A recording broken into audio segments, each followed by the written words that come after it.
안녕하세요.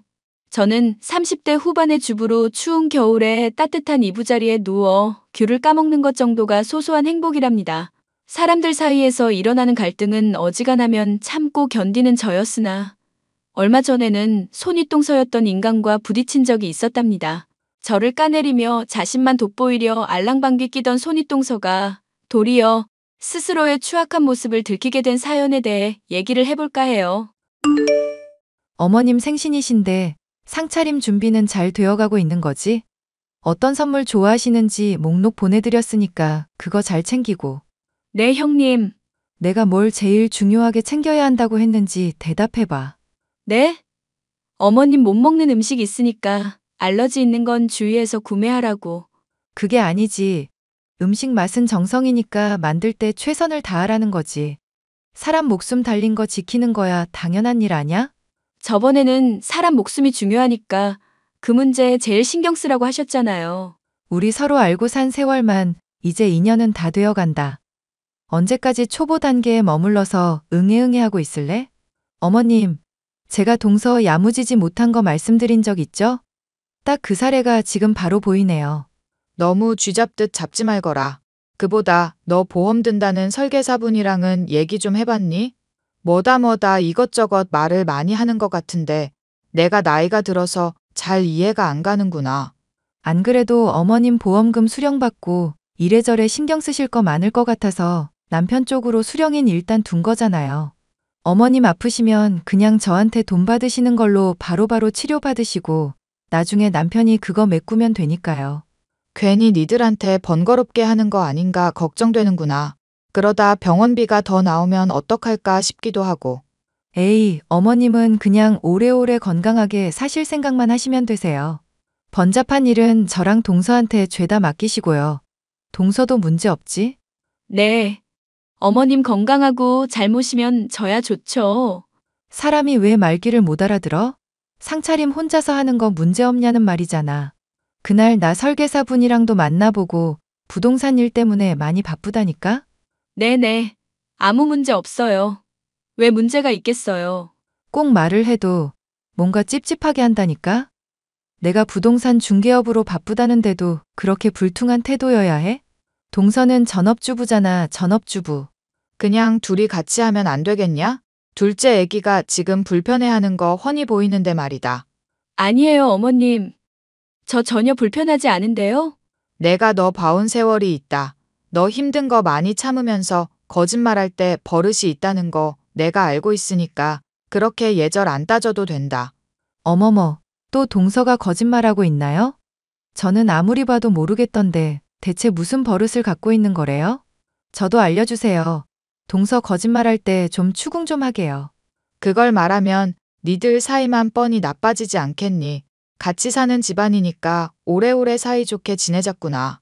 입이 잘 떨어지지야 않겠다만 좋아한다, 사랑한다, 서로 나부끄러운 말도 해가면서 둘째 너는 진심으로 첫째 모시도록 하고 첫째 너는 윗사람으로서 더 감싸고.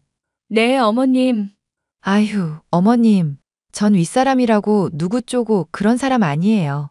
저의 손윗동서는 어머님과 함께 있을 때면 온갖 알랑방귀를 다 뀌는 사람이었습니다. 그런데 저와 단둘이 있을 때에는 대놓고 돈동거리면서 이기적인 면모를 드러내곤 했었죠. 저는 그 꼴이 보기 싫어서 가급적 함께 시간을 하지 않으려고 했었지만 제가 내내하면서 잘 따른 덕분인지 사람을 아주 우습게 보고 매일 불러대던 게 손윗동서였어요. 동서, 내가 오늘 백화점 가려는데 따라와서 맛있는 것도 먹고 옷 구경도 하자. 내가 입던 옷 사이즈 맞는 거 있으면 동서한테 하나 줄 테니까. 아니에요, 형님. 제가 요즘 몸이 피곤해서요. 밥도 사줄 테니까 얼른 나오라고. 동서가 짐 안 들어주면 손목도 안 좋은 내가 어떻게 짐들 다 들고 다니겠어? 하나 있는 남편이라고 해봐야 나 신경 쓰지도 않고 있는데 동서라도 나 아껴줘야 할 거 아냐. 제가 매번 얻어먹기가 죄송해서 그렇죠. 내가 동서한테 사주려는 거 동서가 크게 걱정 안 해도 되는 돈이야. 어머님 보험금 받은 걸로 쓰는 거거든. 어머님한테 보험금을 받다뇨? 최근에 어머님이 병원 갈 일이 있었잖아. 그런데 그게 다 노다지다 이거야. 눈먼 돈이라서. 병원비로 다 나가는 거 아니었나요? 나가는 거 나가는 거고 챙기는 건 챙기는 거지. 남편 돈이 내 돈이고 시모 돈도 내 돈이고 그러다가 서로 힘들면 챙겨주고 세상살이 두루뭉술 흘러가면 되는 건데 네 돈 내 돈 뭐 그렇게 따지고 앉았어? 그래서 같이 갈 거야 말 거야? 형님, 어머님이랑 아주버님이 그래도 믿고 돈 관리부터 사소한 거 맡기는 거잖아요. 형님께서 돈 관리 이런 거 자신 있어 하기도 했고, 또 이제까지 요량 있게 잘 하시는 것 같아서 그렇다는 건 인정해요. 그런데 제가 느끼기에는 그렇게 믿고 맡겨준 돈을 마음대로 융통해서는 안 되지 않을까 싶어서요. 어머머, 지금 동서 나한테 훈계하는 거야? 농담이면 모를까 나 살짝 기분이 나쁘려고 그런다? 아니요, 아니요. 제가 뭐라고 형님한테 훈계 같은 걸 하겠어요. 다만 믿고 돈 관리 맡긴 건데 그걸 마음대로 쓰는 건 나중에 좀 문제되지 않을까 생각해서요. 내 인생은 내가 알아서 살 거니까 동서는 동서 인생이나 신경 써. 솔직히 동서 나이쯤 되고 서방님 나이쯤 되면 좋은 집 하나 서울에 가지고 있는 거는 평균이야. 그런 편견도 안 되면서 어디 남의 인생에 함부로 혼수를 두고 있어? 그리고 내가 돈을 빼돌리면 얼마나 빼돌린다고? 저는 형님한테 혼수를 두는 게 아니라니까요. 그저 믿고 신뢰한 사람들한테 배신을 하지 말아줬으면 하는 거죠. 형님이 저번에 시계 샀다고 자랑하셨는데 어머님 보험금으로 받은 걸 아주버님한테 차게 하면 얼마나 슬픈 일이겠어요? 그 정도면 빼돌렸다고 할 만하죠. 그래, 동서는 늘 잘난 사람이고 똑똑하고 착한 사람에. 나는 나쁘고 알아서 챙겨 먹는 역할 할 테니까. 그럼 아무 문제 없는 거잖아? 게다가 어머님이 부동산 내 정보 듣고 많이 이득 보신 거 잊었어? 그거 생각하면 내가 지금 어머님 많이 편히 봐드리고 있는 거라고 생각을 할 일이지. 그걸 아득바득 따지고 드는 거야? 동서 정말 나한테 한번 혼나볼 테야? 생각해보니까 제가 형님한테 말실수를 한 것 같아요. 화 푸세요. 제가 사과할게요. 이번 한 번은 넘어가는데 앞으로는 없어. 그리고 내가 시킨 거 앞으로 더 철저히 잘 생각하고. 동서가 지금 몸이 편하니까 이상한 쪽으로 자꾸 머리가 돌아가는 거야. 사람은 몸이 정신없이 바빠야 머리가 엄한 거 생각 안 하는 거야. 알아듣겠어? 네. 고마워요, 형님. 배려해 주셔서. 제가 앞으로는 더 잘할게요. 잘하란 말이야. 가족들 사이에서 왕따 되기 싫으면 내 말 잘 듣고 앞으로 선 넘지 말고. 알겠어? 손윗동서가 시모의 보험금이며 아주버님의 돈이며 본인의 돈인 양 함부로 써대는 것 같아 지켜보고 있던 저로선 기분이 나빴죠. 하지만 이를 지적받은 손윗동서는 오히려 저를 혼내고 핍박하기만 했습니다. 이대로 가다간 죽도 밥도 안 되겠다는 생각에 저는 얼른 사과부터 하고 확실한 증거를 모아 두어야겠다는 생각을 하게 되었습니다. 제가 일방적으로 주장한다고 해봤자 여우 같은 손윗동서는 발뺌할 것이 틀림없었기 때문이었죠. 어머님, 저 사실 어머님한테 말씀드리고 고민 상담할 게 있어서요. 만약 주변을 믿는 사람이 어머님을 속이고 있다거나 돈을 몰래 빼돌리고 있다거나 하면 어떤 기분이 들 것 같으세요? 당연히 기분 나쁘고 안 좋겠지. 물론 그 사람한테 어떤 사정이 있는지는 들어와야 되겠지만 들어본다고 해도 기분 나쁜 마음이 풀리진 않을 것 같구나. 그럼 제가 이런 얘기는 별로 안 좋아하는데 하나 말씀드려도 괜찮을까요? 그래, 이제라도 네가 말한다니 다행이구나. 사실 네가 나한테 상차림 해준다. 밥 차려준다. 뭐다 이것저것 해왔다만 정성이 중요한 거 아니겠냐. 그러니까 돈 다 안 쓰고 남겨 먹는다고 하더라도 나는 이해할 수 있다. 그게 무슨 말씀이세요, 어머님? 저는 상차림하거나 어머님한테 뭐 드릴 거 있을 때 아낀 적 전혀 없어요. 내가 첫째한테 들은 이야기가 있는데 네가 둘이만 있을 때는 나한테 쓰는 돈 아깝다고 그러고 그런 노동비라도 받아야 되겠다고 한두 번 얘기한 게 아니라더구나. 제가 어떤 사람인지 아시잖아요. 제가 형님보다도 먼저 이 집안에 시집왔고 어머님 훨씬 더 오래 모셨어요. 어머님 몸 아프다고 할 때마다 매번 간병하고 몸살 심했을 때는 물수건 하루 종일 갈아드린 적도 있고요. 제가 거짓말한다고 하면 바로 표정 캐치해서 알아차리시는 분이 어머님이시잖아요. 그렇게 관찰력 좋으신 분이 왜 제가 거짓말하는 거는 잘 알아차리고 형님이 거짓말하는 건 못 알아차리세요? 너야 사람이 투명해서 말하는 거나 행동하는 거나 있는 그대로 보이지. 하지만 첫째는 그렇게 투명하지가 않잖니? 그래도 첫째가 거짓말을 해서 얻을 게 없으니 너한테 뭔가 불만이 있지 않을까 생각을 했었다.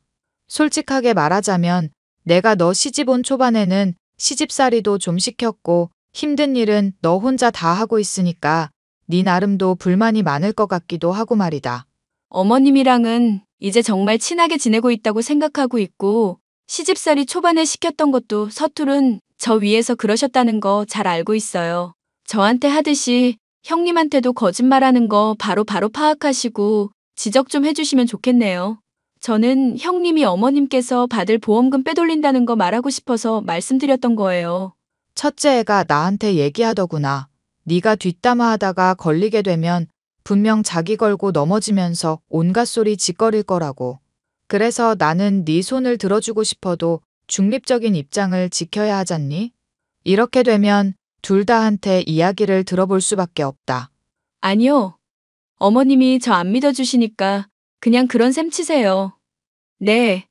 제가 돈 빼돌리고 상차림에 들어가는 돈 남기고 어머님한테 쓸 돈도 제 개인 주머니로 다 빼돌렸네요.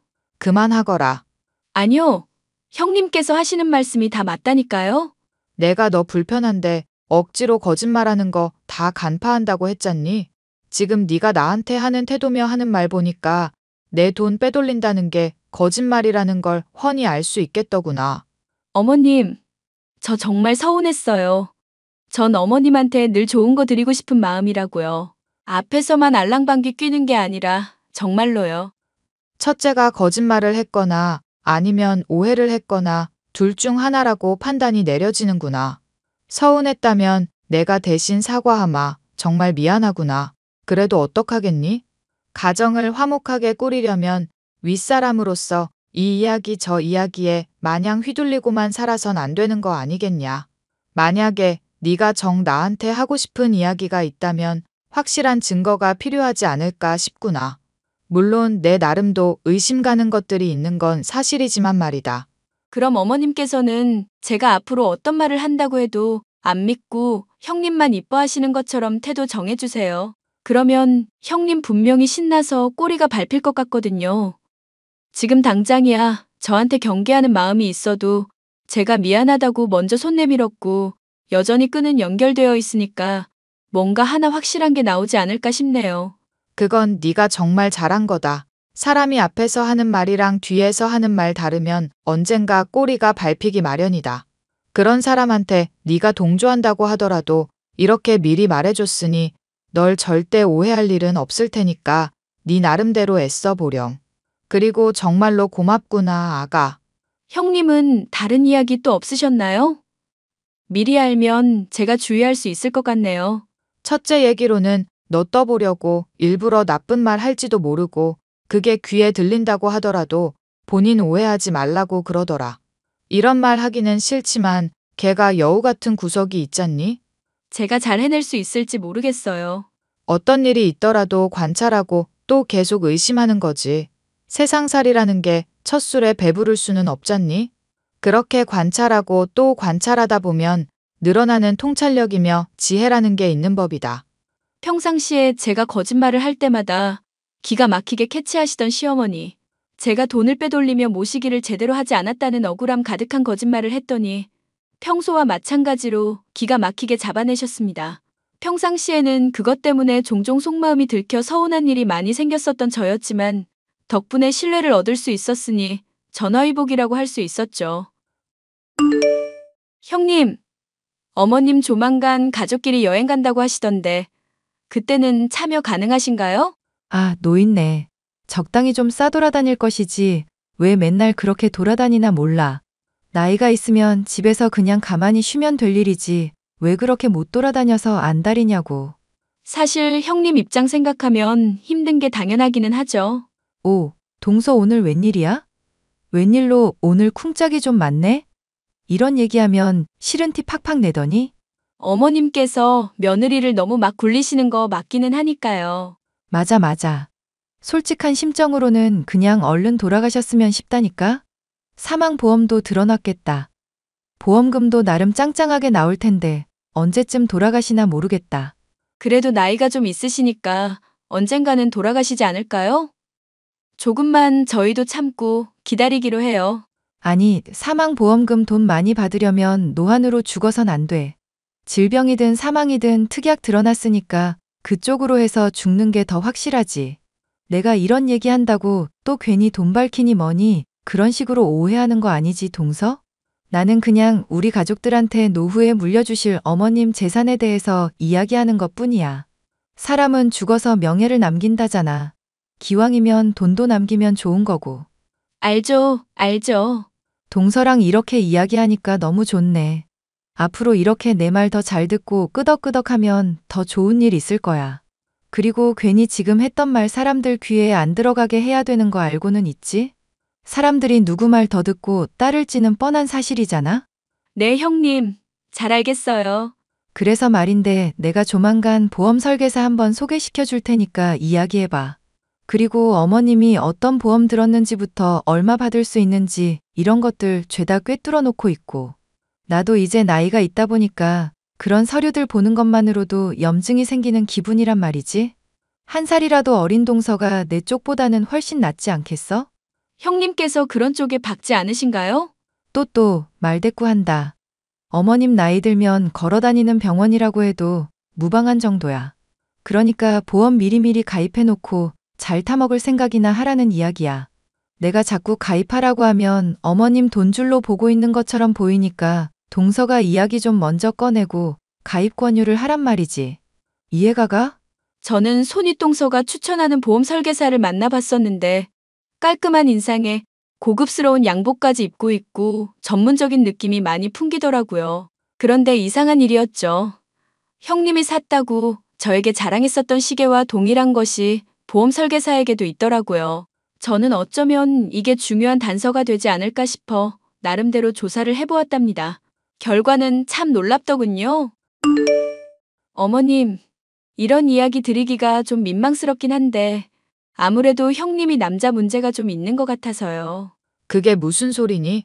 얼마 전까지만 해도 너랑 나 사이에 갈라놓으려고 이간질 한다던 애 아니냐? 그런데 갑자기 바람이라니? 형님이 예전에 샀다고 자랑했던 손목시계 있었거든요.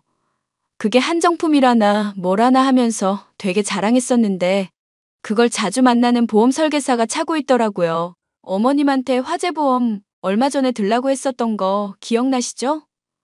그런 것도 어떻게 보면 자기 애인한테 실적 쌓게 도움 주려는 거 아니었던 건가 싶기도 하고요. 네가 그렇게 말을 하는 데는 뭔가 근거가 있을 거라고 생각한다. 네, 가끔 제가 먼저 만나자고 형님한테 말한 적이 있었는데 그럴 때 친구들 만난다, 부동산 보러 온 손님들 만난다 핑계대면서 알고 보니까 보험 설계사랑 만나서 이야기하는 것 같더라고요. 여기 사진으로 증거도 많이 찍어뒀고요. 그래, 아주 잘했다. 물론 이게 확실한 증거라고는 할 순 없겠지만 둘 사이가 뭔가 있다는 심증은 되지 않을까 싶네요. 그렇지 않고서야 굳이 거짓말하고서 따로 만날 필요가 있나 싶어서요. 네 말이 하나 틀린 거 없다.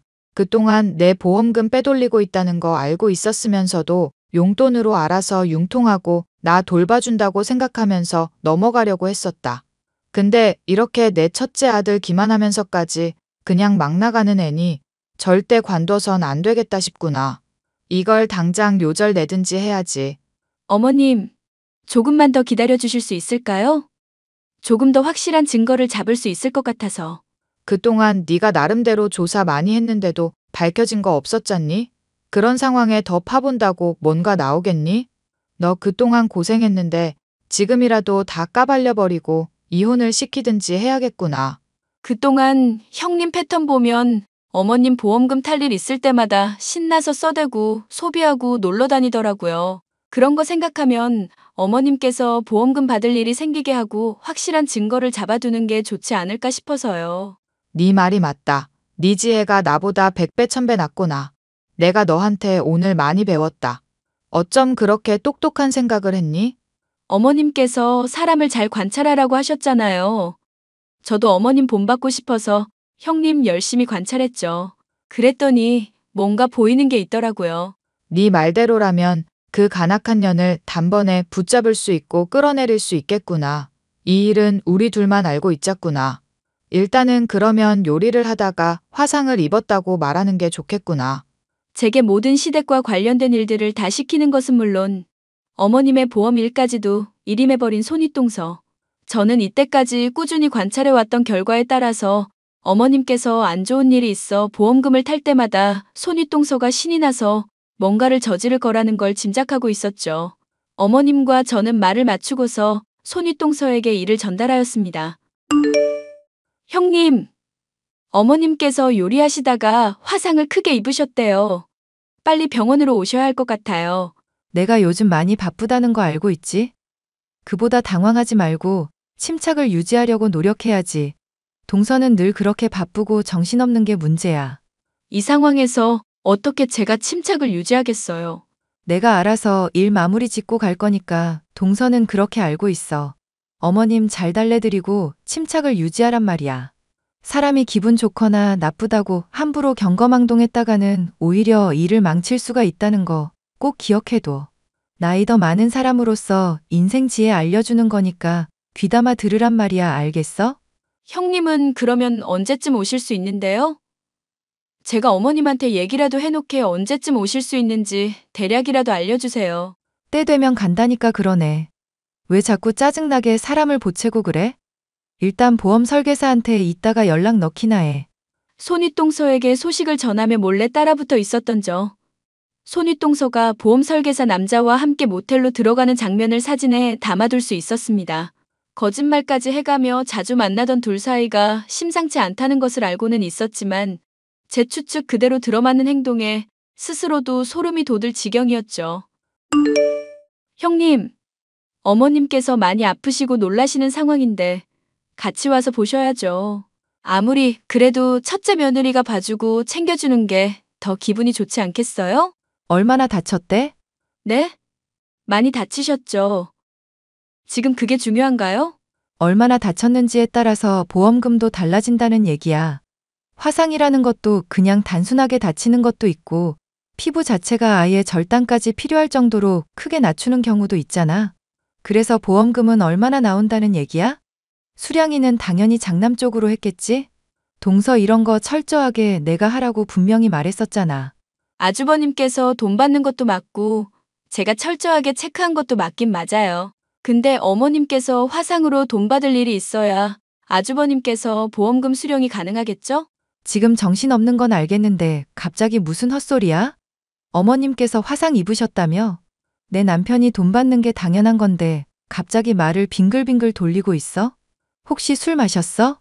그러니까 장남이 받으면 대체 어쩌실 건데요? 너 곧 이혼 당하게 될 거고 울며불며 집안에서 쫓겨나게 될 건데 뭐? 너 지금 뭐라고 헛소리 하는 거야? 네가 전에 술 취해서 했던 이야기 기억해? 너 성격 개차반이라서 연애하려는 남자들은 많아도 결혼하려는 사람은 아주버님 딱 하나였다면서. 그런데 그런 아주버님에게서조차도 버림받게 되면 앞으로 어떻게 인생을 살아가려고 그러냐 이 말이지.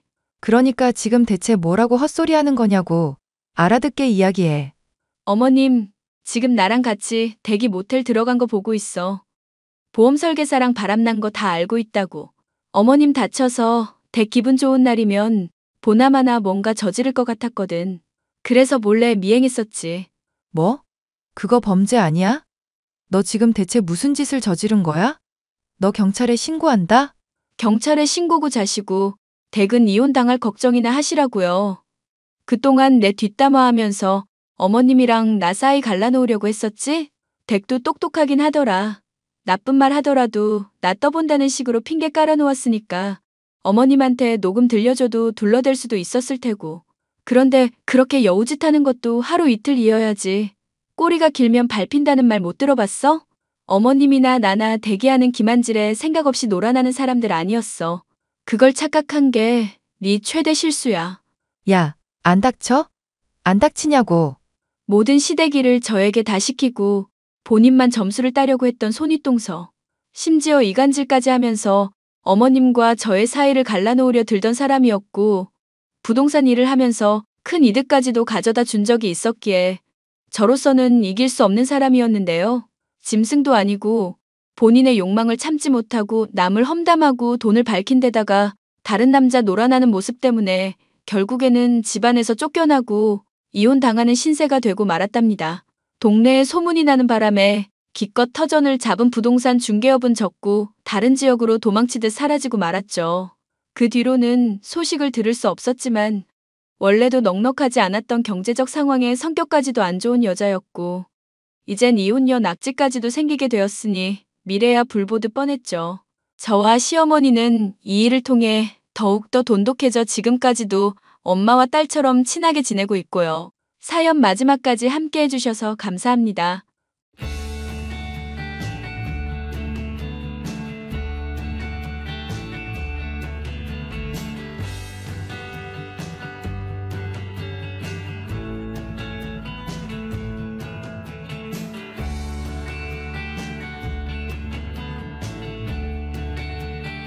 안녕하세요, 구독자 여러분. 구독과 좋아요는 채널 운영에 큰 힘이 됩니다. 안녕하세요. 인천에서 거주 중인 34살 돌싱입니다. 현재 친정 부모님과 함께 김치 공장을 운영하고 있고 최근에는 만두 사업까지 병행하느라 바쁜 나날을 보내고 있답니다. 사업이 이제야 조금씩 안정기에 접어들면서 제 마음도 조금은 편안해졌는데요. 문득 예전에 제가 겪은 일이 생각나 사연으로 보내보면 어떨까 싶어 이렇게 글을 쓰게 되었습니다. 어디 가서 함부로 제 이야기를 한 적 없었지만 익명의 힘을 빌려 제 속풀이 좀 해보려고요. 그럼 지금 바로 사연 시작하겠습니다. 저는 전문대를 졸업해 병원에서 간호사로 근무했었어요. 그곳에서 페이닥터로 근무하던 남편을 만났고 다정다감하고 책임감 있는 모습에 반해 2년 정도 연애 후 결혼했답니다. 앞서 말씀드린 것처럼 저희 친정은 가업으로 이어서 해오던 김치 공장을 운영하고 있었는데요. 해외에 수출도 하면서 조금 큰 규모로 운영을 하고 있어서 수입도 괜찮은 편이었습니다. 덕분에 부족한 것 없이 하고 싶은 거, 남들 하는 거 다 해보며 여유로운 유년 시절을 보낼 수 있었죠. 반대로 시댁은 부유하진 않지만 여느 보통의 가정집과 같았고 남편은 명문대 출신 의사였어요. 쉽게 말해 개천에서 용난 케이스라고 보시면 되겠네요. 너희 신혼집 시세 많이 올랐더라? 아, 네. 그래서 기분 좋네요. 그게 다 나중에 피가 되고 살이 되는 거야. 여윳돈도 생겼으니 나 용돈 좀 다오. 내가 나이가 드니 일을 하기가 영 힘드네. 그러세요? 식당 일은 그만두신 거예요? 그럼 내가 이 나이 먹도록 일해야겠니? 이제 아들도 결혼하고 자리 잡았으니 자식들 덕 좀 보면서 살아야지. 너 여윳돈도 생겼으니 한 달에 200만 원씩만 보내라. 200만 원이요? 그래. 왜? 못하겠니? 용돈 겸 생활비라고 생각해. 내가 벌면 얼마나 번다고. 그냥 몇 푼 더 얹어준다 생각하렴. 수형이도 월급 1,000만 원 이상은 된다며? 그럼 200만 원이야 얼마 안 되니까 부담 안 가지 않아? 그렇긴 하죠. 일단 그렇게 할게요. 언니, 그럼 나는 디올에서 나온 신상 가방 좀 빌려줘요. 저번에 집들이 할 때 드레스룸 보니까 언니 명품광이던데? 저도 격식 있는 자리에서만 드는 거예요. 빌려드리는 거야 얼마든지 해드릴 수 있는데 저번처럼 AS 맡겨야 되는 상황이면 앞으로는 곤란할 것 같아요. 참나, 지금 그까짓 거 있다고 자랑하는 거예요? 내가 얼마나 험하게 다뤘다고.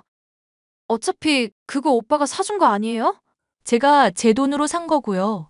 친정 부모님이 생일 때마다 사주신 것도 있고요. 누구는 좋겠네. 엄마, 오빠, 나도 사주면 안 될까? 취업 선물이다 생각하고. 야, 탐낼 걸 탐내. 너 취업 선물로 노트북 사줬잖아. 그럼 된 거 아니야? 새언니 귀찮게 하지 마. 지난번에 가방 AS 비용도 35만 원 나왔다. 아, 알았어. 알았다고. 더럽고 치사해서 안 빌리고 말지. 나도 돈 많은 남자 만나서 떵떵거리고 살 테니까 그때 가서 도와달라는 소리 하지 마. 저놈의 성질머리하고는 엄마 바쁜데 자꾸 연락하지 마요. 이 사람이랑 나랑 병원에서 바쁘다고.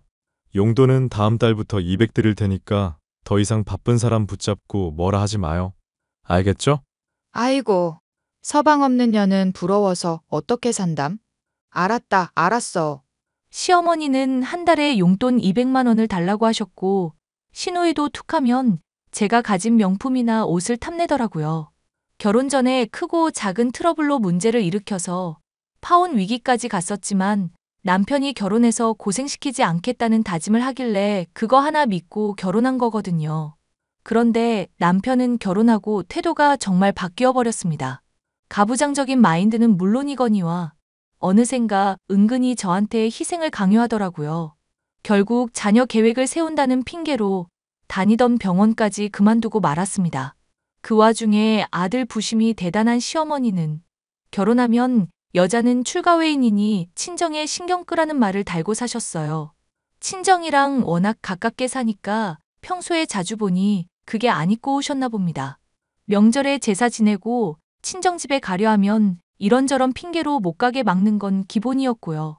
저 혼자 뼈 빠지게 고생해서 모든 집안일을 다 해야 했고 조금이라도 쉬려고 하면 시어머니와 시누이가 눈치를 줬답니다. 자기야, 이번 명절에는 나 좀 도와주면 안 돼? 어머니가 벌써 장보기 목록도 보내시고 꼼짝없이 혼자 해야 하는데. 원래 시집 오면 다 할 줄 알아야 하는 거야. 로마에 가면 로마법을 따르라 하잖아. 그러니까 당신도 독하게 마음 먹고 배운다는 자세로 임하라고. 아니, 왜 내가 다 해야 하는데? 제대로 가르쳐 주시는 것도 아니고 또 음식 맛이 어쩌고 저쩌고 평가질 하실 거잖아? 내가 그냥 노니? 나도 비즈니스 하는 사람이야. 김 원장님이 골프 치자는데 뭐 어쩌겠어? 나도 출세 좀 해야지. 그냥 좀 도와달라는데 말이라도 알았다 하면 어디가 덧나? 이번에 친정은 또 안 갈 거지? 대놓고 골프 모임 한다는 거 보니 딱 사이즈 나오네. 집도 가까운데 평소에 다녀오면 되잖아. 출가회인이 자꾸 친정에 드나들면 그것처럼 안 좋게 보이는 건 없다고 엄마가 늘 말씀하시잖아. 진짜 눈치도 없다. 어쩜 그렇게 아무것도 모르냐. 나 정말 서운해. 눈치 없는 건 당신이지. 한번 겪어봤으면 그 정도는 해야지. 아무튼 난 골프 모임 갈 거야. 당신이 고생 좀 해. 예, 목록 전달 받았지? 이번에 앞집 오기네 식구들도 같이 식사하기로 했으니까 음식 좀 넉넉하게 준비해야 할 거야. 어머니, 도와주시는 거죠? 네가 한두 살 먹은 어린애도 아니고 대충 알아서 눈치껏 해야지. 어머니, 어떻게 저 혼자 다 해요. 그이도 골프 모임 때문에 안 도와준다고 하는데 심지어 간이 맞나 확인도 해주셔야 하고. 그거는 네가 알아서 할 일이지. 잠깐, 너 지금 우리 아들한테 음식 도와달라 했어? 네가 제정신이니? 네? 왜 그러시는데요? 바깥일 하느라 힘든 애한테 그런 말을 왜 해? 너처럼 할 일 없는 애가 겸사겸사 하는 거지. 나 참 어이가 없어서. 어머니, 그래도 혼자서는 무리잖아요. 제가 일부러 직장 안 다니는 것도 아니고 자녀 계획 때문인 거 아시면서 어떻게 그런 말씀을 하세요? 아, 됐고. 내가 보낸 목록 빠짐없이 장 봐와. 무조건 백화점에 가서 유기농으로 구매하고, 알겠니? 결혼하고 첫 명절은 어찌어찌 지나갔지만 두 번째 명절인데 같이 좀 하자 하니 눈치도 없냐며 알아서 하라고 나무라더군요. 제가 척척박사 요리왕 장금이도 아니고 어떻게 처음부터 모든 걸 다 혼자 해낸답니까? 더군다나 엄연히 말하면 남의 집 조상 제사상을 제가 차린다는 게 애초에 말이 안 되는 건데 왜 그때는 거절하지 못하고 꿋꿋하게 다 했는지 저도 의문입니다. 아무튼 명절에 남편은 제사만 지내고 지인들이랑 골프 모임을 가고 시어머니랑 시누이는 찜질방도 가는데 저는 꼼짝없이 집 지키는 개처럼 가만히 있어야 했어요. 친정집에 가는 건 고사하고 시댁에 오는 손님들마다 상을 새로 내다 드리고 치우고 전부 제 몫이었답니다. 그러면서 시어머니는 저에게 고맙다, 수고했다는 말 한마디 하지 않으셨고요. 그러다 시누이가 결혼할 남자라며 인사를 시켜준다고 데리고 왔습니다. 그 남자는 잘 나가는 사업가인데 시누이에게 한눈에 반했다며 몇 개월을 따라다녔다고 해요. 시어머니는 부자 사위 얻게 되었다며 이제 팔자 좀 편하고 기세등등 하셨지만 저는 왠지 찝찝했습니다. 여보, 어제 인사 온 그 남자 말이야. 난 왜 별로일 것 같은지 몰라? 왜? 어디가 어때서? 멀쩡하게만 생겼구만. 그냥 풍기는 분위기랄까? 되게 낯설고 찝찝해서. 무슨 사업하는지 자세히 말도 안 하고 계속 돈 얘기만 하다 가는 게. 당신이 뭘 몰라서 그래. 남자가 사업하다 보면 말 못할 사정도 있고 그런 거지. 왜 사람을 의심하고 그래? 그냥 왠지 여자의 촉이랄까. 촉 같은 소리 하네. 아무튼 둘이 결혼한다니까 그렇게 알아. 그래서 말인데 수연이 결혼자금 좀 보태주자. 얼마나? 따로 축의금은 안 줘도 되고 뭐라도 보태야 하지 않겠어? 하나밖에 없는 여동생인데 결혼시키면서 기죽이지는 말아야지. 그건 그렇지. 얼마를 해줘야 하는데? 지난번에 우리 적금 든 거 만기됐을 거니까 그거랑 당신 가진 거랑 합치면 3천만 원 정도? 3천만 원이나? 너무 많이 보태주는 거 아니야? 뭐가 많아? 엄마가 일도 안 하고 모아둔 것도 별로 없는데. 가진 거 다 털어서 시집 보내는데 우리도 그 정도는 해야지. 당신 생각이 그렇다면 그래야지. 그나저나 결혼을 되게 서두르는 눈치던데. 아이, 당신이 뭘 안다고 자꾸 그래. 그냥 그러려니 하고 쿨하게 보태주자고. 암튼 이따가 퇴근하면서 다시 연락할게. 그렇게 신우이의 결혼 준비는 아주 속전속결이었어요. 만난 지 반년도 안 된 걸로 아는데 결혼 준비도 2달도 안 된 시간에 거의 끝마쳤거든요. 청첩장만 나오면 되는데 신우이가 갑자기 울고불고 난리가 난 겁니다. 휴대폰에서는 신우이의 메시지로 불이 나기 시작했고 아주 가관도 아니었죠. 나 정말 망했어. 어떡하면 좋아? 우리 딸 왜? 무슨 일인데? 울지 말고 엄마한테 말해봐. 그 사람, 인우 씨. 갑자기 연락이 안 되길래 무슨 일 있나 하고 사무실 찾아갔는데 글쎄 그런 사람 없다는 거야. 나처럼 그 사람 이름 대고 찾아온 여자가 한둘이 아니래. 어떡하면 좋아? 뭐라고? 그 자식 어디 있는데? 몰라. 아마 사기친 것 같다고 하는데 날라도 진작에 날랐겠지. 내 피 같은 돈 어떻게 해? 그래봤자 3천만 원이야. 다시 금방 벌면 되는 거야. 난리 치지 말고 경찰에 신고부터 해. 신고는 당연히 하지. 근데 신혼집 없고 사업자금 필요하다며 이것저것 빌려간 게 1억이 넘는단 말이야. 뭐? 1억이라고? 그거 집 담보로 대출도 받은 거라 못 찾으면 우리 길거리에 나 앉아야 한다. 아이고, 이게 웬 날벼락이라니. 언니 집에 돈 많잖아요. 부탁 좀 해보면 안 돼요? 우리 어떡하면 좋아요? 네? 갑자기 저희 집은 왜? 맞아, 아가. 염치 없지만 사돈한테 부탁 좀 하면 안 되겠니? 우리가 워낙 급한 사정이다 보니 하필 제2금융권에 대출을 받아서. 응? 평소에 친정에 왕래도 못하게 하시면서 어쩜 그렇게 당연하게 지원받을 생각을 하세요? 저도 단번에 이렇게 하겠다 답변은 못 드려요. 상의도 안 해보고 덜컥 돈을 드릴 수 있는 게 아니잖아요. 그래도 불쌍한 네 시누이 생각해서라도 큰 돈 필요 없으니 제발. 당신이 수고 좀 해줘. 장인어른한테 넌지시 이야기 좀 해봐. 우리가 말하는 것보다 딸이 이야기하는 게 낫겠지. 신우이가 하도 울고불고 난리를 치는 바람에 시댁은 난리도 아니었습니다. 하도 앓는 소리를 하길래 불쌍하기도 하고 길거리에 나앉게 할 수는 없으니 저도 친정 부모님께 아쉬운 소리를 해야 했어요. 그래도 다행이었던 건 친정 부모님이 발벗고 나서주셨다는 겁니다. 당장 이자 내기도 버거운 상황이었는데 부모님이 1억 원이나 되는 빚을 모두 갚아주셨거든요. 시어머니는 고마워하며 저한테 잘해주겠다는 설탕 발린 소리를 해댔지만 그것도 아주 잠시였어요. 본인들의 가장 큰 고민이었던 게 사라지니까 다시 예전과 같은 모습으로 지내더라고요. 어이가 없었지만 그런 큰일 겪고 나서 조금 달라지는 게 있겠거니 하고 넘겼습니다. 하지만 문제는 그 뒤부터였어요. 저희 집이 빚을 해결해 주니까 이제는 대놓고 돈 많은 집안이라며 더욱더 노골적으로 선물도 요구하고 저 없는 시간에 신혼집에 찾아와 물건을 빌려가기도 하고요. 그러다 제가 남편과 이혼을 결심하게 된 결정적인 사건이 발생하게 됩니다. 바로 시어머니의 생일을 며칠 앞둔 시점이었어요.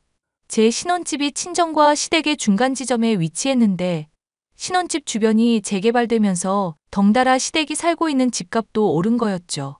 이때다 싶었는지 집을 처분하고는 서울 근교의 싼값에 나온 단독주택으로 이사하셨습니다. 나름 고급지게 인테리어 싹 하고 들어가고 이제는 온전한 자기 집이 생겼다며 무척이나 기뻐하셨죠.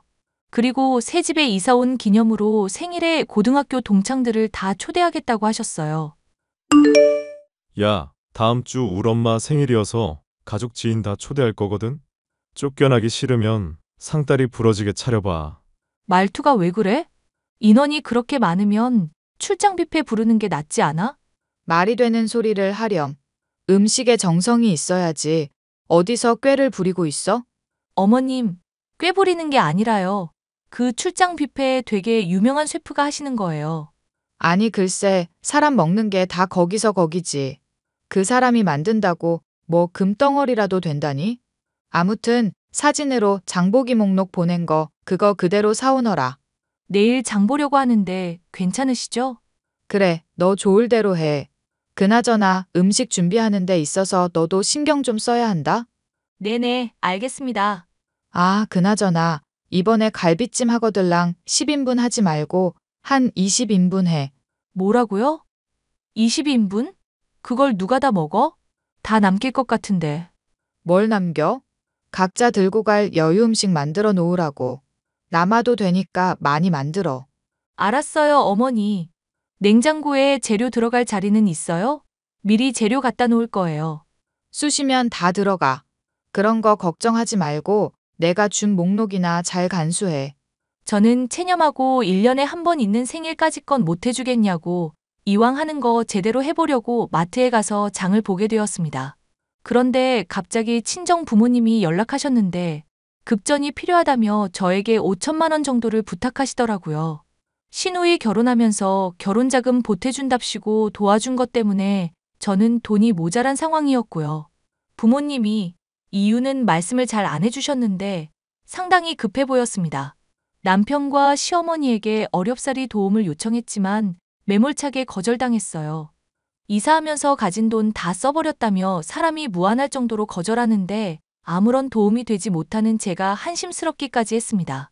그러다 갑자기 상황 해결이 되었는데 친정 아버지가 아무래도 낌새가 이상하다며 경찰에 조사 의뢰하셨어요.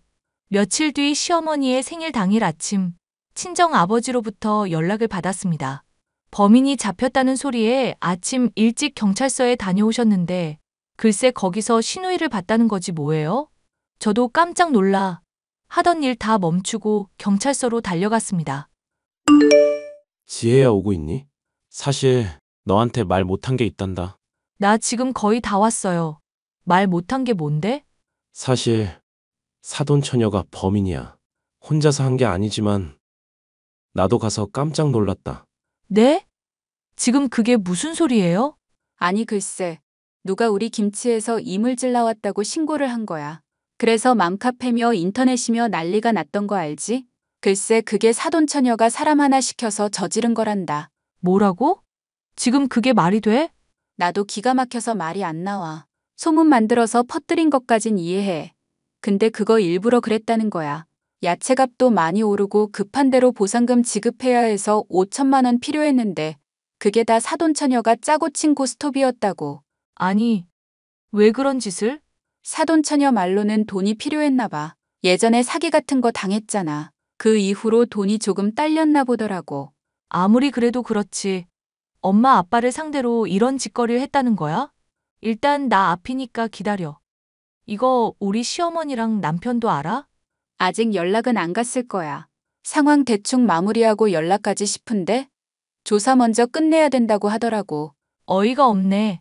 아무튼 알겠어요. 잠시만 기다려. 친정 아버지의 연락을 받고 경찰서로 달려간 저는 기막힌 광경을 목격하고야 말았습니다.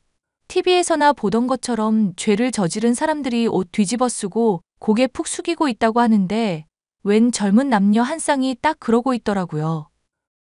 한눈에 알아볼 수 있었어요. 바로 시누이였죠. 친정 아버지가 가까이 갈수록 여자가 더 숨으려 하길래 제가 머리채를 잡고 확 젖혀보니 아니나 다를까 시누이였습니다. 저랑 눈이 마주치자 귀신이라도 본 것처럼 화들짝 놀라더니 이내 다시 고개를 푹 숙이더라고요. 알고 보니 저희 친정집이 여유롭다는 걸 알고 편법 써서 피해 보상금 받아내 돈 뜯어낼 생각이었던 겁니다. 이 사실은 아직 시어머니와 남편은 모르던 참이었어요. 저는 아무 말도 하지 않고 있는 시누이를 한참을 쳐다보다 법대로 하라 소리치고는 일단 시댁으로 왔습니다. 그동안 제 물건을 탐내던 것도 모자라 친정에까지 피해를 끼치니 화가 미친 듯이 나더라고요. 음식 준비고 뭐고 물 한 잔 들이켠 채 가만히 앉아 있었어요. 그러다 도저히 화가 가라앉지 않아 어떻게 박살낼까 생각하는데 남편과 시어머니에게 연락이 왔습니다. 음식 준비는 잘 돼가니? 어느 정도 완성했냐? 지금 아무것도 못하고 있어요. 양이 너무 많기도 하고 엄두가 안 나네요. 뭐, 당장 점심에 손님 오는데 너 어떡하려 그래? 그러니까 제가 출장 뷔페 말씀드렸잖아요. 내가 그건 싫다고 했지? 아니, 뭐 하느라 이 시간까지 아무것도 안 해? 게을러 터져가지고는.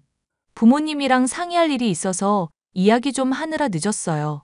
지금이라도 늦지 않았는데 출장 뷔페 시킬까요? 당신 내가 그렇게 부탁했는데 정말 너무한 거 아니야? 다른 날도 아니고 우리 엄마 생일인데. 내가 그래서 노력을 안 했니? 잠시 일이 있었다잖아. 선택권도 계속 주고 있는데 아무것도 안 하는 놈이 이래라 저래라 말만 많아? 야, 너 내 아들한테 놈이라고 했어? 내 생일 다 망칠 작정이야? 제가 어머님 인생을 왜 망쳐요? 스스로 망치는 거면 몰라도 왜 제 탓을 하세요? 말 가려서 해. 그래도 시어머니야. 아무튼 오늘 당신이 잘못한 거야. 엄마한테 사과드리고 지금이라도 빨리 준비해. 내가 왜? 다 필요 없고 난 친정에 갈 테니까 그런 줄 알아. 더 이상 이 역겨운 짓도 못 해먹겠다. 뭐가 어쩌고 저째? 역겨워? 너 지금 그 집에서 나가면 나랑 이혼이야. 시어머니 생일상 차려야지. 어딜 가. 너네 엄마 생일상을 내가 왜 차려? 낳아준 놈은 말만 번지르르하게 하는데. 너네 엄마 생일을 기일로 만들어버리기 전에 조용히 짜져 있어라? 평소에 도와주기라도 했으면 말이라도 안 해. 뭐? 기일? 말 다 했냐? 아니, 못했거든? 넌 나 만나면 반 죽을 줄 알아라. 알겠냐? 난 너랑은 더 이상 못 살아. 야, 야. 저는 그 길로 시댁에 있던 그릇, 집기류 다 버려버리고 식재료까지 다 내던지고 친정으로 와버렸습니다. 부모님 사업에 재를 뿌린 것도 모자라 나름 좋은 방향으로 해결 보려고 했는데 그 와중에 저한테 저지랄을 해대니 제가 눈이 안 뒤집히고 백이겠나요? 아니나 다를까 시어머니와 남편은 저에게 연락해서는 입에 담지도 못할 욕을 내뱉으시더군요. 뭐 급한 대로 회랑 이것저것 배달 음식을 주문해서 해결을 받는지 잠잠하더라고요. 저는 남편이 원만히 이혼해 줄 것 같지 않아 이혼 소송을 준비했습니다. 그랬더니 되려 저에게 며느리 돌이 다 안 했다며 위자료를 달라고 요구했습니다. 하지만 재판은 저에게 유리하게 흘러갔고 결국 제가 승소해 위자료 1억 받아냈어요. 시누이는 사기죄로 2년의 실형을 선고받고 구치소에 수감되었고요. 돈을 빼돌리려 했던 상대가 저희 친정뿐 아니라 여러 군데가 있었나 봅니다. 이혼하고 한 달 정도 있다가 들은 이야기인데요. 남편은 병원에 이미지 실추돼서 권고사직 당했고 업계에 소문이 쫙 나서 이직도 잘 안 되는 모양이더라고요. 그렇게 서로의 인연은 완전히 끝나고 말았죠. 그 뒤로 친정집 사업은 홈쇼핑까지 진출하며 크게 성공했고 저도 본격적으로 일을 배우기 시작했습니다. 친정집이 방송에도 나오고 유명해지니 전 남편이 무슨 정신이 들었는지 살림을 다시 합치자며 개인 병원 차릴 돈 빌려달라고 하길래 엿먹으라 하고 차단해버렸어요. 저는 부모님을 도와 사업을 시작했고 만두 사업까지 성공시키며 돈방석에 앉게 되었답니다. 제2의 인생을 시작한 만큼 후회 없이 살다 가려고요. 그 사람들이야 어찌 지내는지 제 알 바 아니지만 열심히 일을 해가며 그들을 제 기억 속에서 지워버리려고요. 제 사연은 여기까지고 여러분이 응원의 한마디 해주신다면 조금 더 힘내서 열심히 살아보겠습니다. 제 이야기 들어주셔서 감사드려요.